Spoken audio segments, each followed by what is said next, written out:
இந்த நீட் இந்த மாநில உரிமைகளுக்கு எதிரானதாக இருக்குது.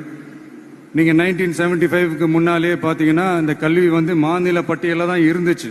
உங்க எல்லாருக்குமே தெரிஞ்ச ஒரு விஷயம்தான். அதுக்கப்புறமா தான் அது ஒன்றிய அரசு வந்ததுக்கப்புறம் அது பொது பட்டியலில் அது சேர்த்தாங்க.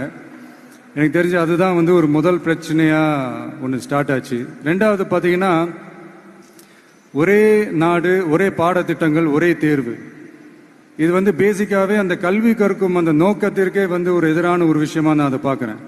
ஒவ்வொரு மாநிலத்துக்கு ஏற்ற மாதிரி அந்த பாடத்திட்டங்கள் இருக்கணும்.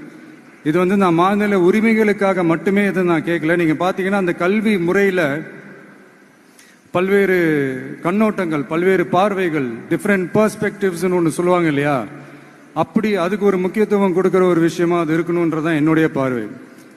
Diversity is a strength, it is not a weakness. பன்முகத்தன்மை அப்படிங்கிறது அது ஒரு பலமே.